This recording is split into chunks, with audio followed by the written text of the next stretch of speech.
Hi guys, welcome to our channel. This is Mammu's World.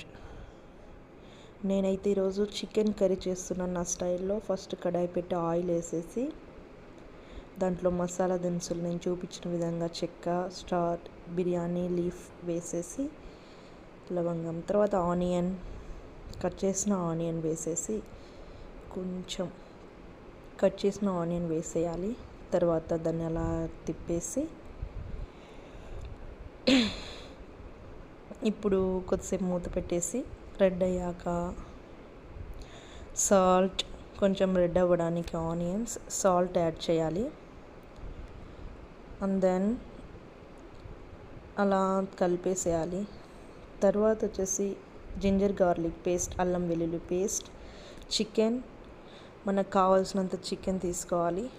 అందులో turmeric powder, పసుపు అలా వదిలేస్తే కొంచెం అది పట్టేస్తుంది ముక్కకి అంత పసుపు. 5 minutes అలా వదిలేసేయాలి. వాటర్ వచ్చేటప్పుడు కారం, సరిపడినంత కారం, ధనియాల పౌడర్, కొబ్బరి powder, coconut powder, and then add some tomatoes.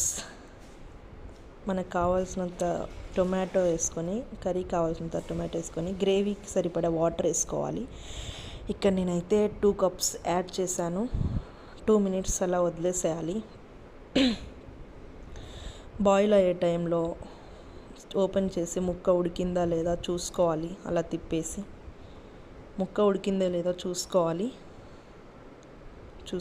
అలా తిప్పేసేయాలి. ఇంకేంటి గాయ్స్ చెప్పాలి, ఎలా ఉన్నారు అందరూ? నేనైతే రోజు ఒక పోస్ట్ చేయాలనుకుంటున్నాను, బట్ కుదరట్లేదు. సో అలా చేసేసి కొద్దిసేపు మగ్గనివ్వాలి.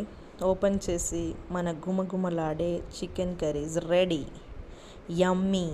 నా డాటర్కి అయితే చాలా ఇష్టం అండి చికెన్. It is ready. ఇప్పుడు మనం తినడానికి చికెన్ రెడీ అయిపోయింది. It's nice, yummy taste. అందరు ట్రై చేయండి. ట్రై చేసి కామెంట్ బాక్స్లో కామెంట్ చేయండి. లాస్ట్లో కొత్తిమీర గార్నిష్ చేసుకొని వదిలేసేయండి. That's it.